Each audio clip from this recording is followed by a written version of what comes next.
कक्षा 9 के विद्यार्थियों के लिए त्रिभुज अध्याय में आज समद्विबाहु त्रिभुज से संबंधित कुछ गुणों का अध्ययन करेंगे। सबसे पहला है समद्विबाहु त्रिभुज की बराबर भुजाओं के सम्मुख कोण बराबर होते हैं। इसको प्रमेय संख्या 7.2 के नाम से आपकी पुस्तक में लिखा गया है, इसलिए यहाँ पर 7.2 आपको दिखाई दे रहा है। तो यह एक समद्विबाहु त्रिभुज है। समद्विबाहु त्रिभुज माने दो भुजाएं उसकी बराबर हैं। कौन कौन सी? ए बी और ए सी। तो हमें सिद्ध करना है कि ए बी के सामने का कोण ये और ए सी के सामने का कोण ये आपस में बराबर होंगे। अब अगर हमें दो कोण बराबर करने हैं तो सबसे पहले हम दो त्रिभुज बना लेते हैं। इस त्रिभुज के हम दो हिस्से कर देते हैं। तो हम क्या कर रहे हैं, ए सिरे से हम एक ऐसी रेखा खींच रहे हैं या ये रेखाखंड जो कोण ए को समद्विभाजित कर देता है और बी सी को डी पर मिलता है। तो यह इसके बराबर है, यह हमारी रचना है। तो हमने क्या खींचा, ए डी एक रेखाखंड जो कोण ए का समद्विभाजक है। तो ए डी कोण ए का समद्विभाजक खींचा। तो त्रिभुज जो है दो त्रिभुजों में बढ़ गया। अब इन दो त्रिभुजों का हम अध्ययन करेंगे कि इन दो त्रिभुजों के बारे में हमें क्या क्या जानकारी पता है। तो इन दो त्रिभुजों के बारे में, त्रिभुज ए बी डी और ए सी डी के बारे में हमें ये पता है कि यह कोण इसके बराबर है रचना से, यह भुजा इसके बराबर है दिया है, और ए डी जो है दोनों में उभयनिष्ठ है। तो एस ए एस सर्वांग समता कसौटी से दोनों त्रिभुज एक दूसरे के सर्वांग सम हो जाते हैं। तो अगर दोनों त्रिभुज सर्वांग सम हो गए तो कोण बी और कोण सी संगत कोण होने के कारण बराबर हो जाएंगे, जो हमें सीपीसीटी से प्राप्त होगा। तो लिखेंगे त्रिभुज ए बी डी एवं त्रिभुज ए सी डी में क्या क्या पता है।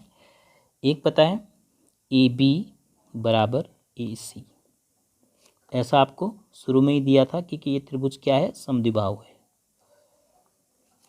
उसके बाद कोण बी ए डी बराबर कोण सी ए डी, क्योंकि ए डी कोण ए का क्या है, समद्विभाजक है, समद्विभाजक है।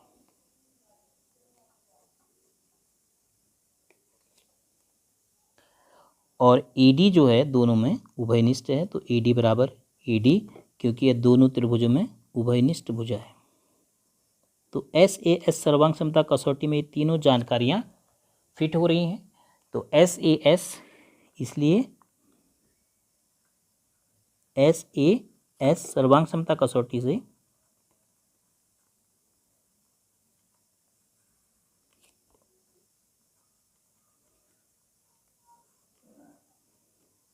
आप कह सकते हैं त्रिभुज ए बी डी जो है सर्वांग सम है त्रिभुज ए के लिए ए बी ए सी और तीसरा शीर्ष आ गया डी।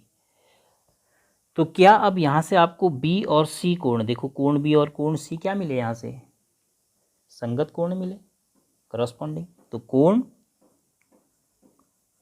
ए बी डी बराबर कोण A C D by corresponding parts of congruent triangles are equal CPCT। तो हमें यही सिद्ध करना था। तो ये कोण किसके सामने है, ए बी डी ए सी के सामने है, और ए सी डी किसके सामने, ए सी डी ए बी के सामने। तो इम्प्लाइज दैट बराबर भुजाओं के सम्मुख कोण बराबर होते हैं। के सम्मुख कोण किसमें, समद्विबाहु त्रिभुज में।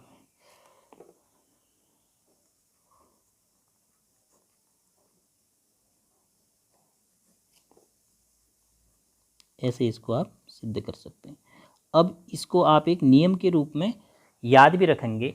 जिस प्रकार आप फॉर्मूले याद रखते हैं उसी प्रकार समद्विबाहु त्रिभुज के लिए एक नियम याद रखेंगे कि समद्विबाहु त्रिभुज में समान जो भुजाएं होती हैं, जो भुजाएं लंबाई में बराबर होती हैं, उनके सम्मुख कोण क्या होते हैं, बराबर होते हैं।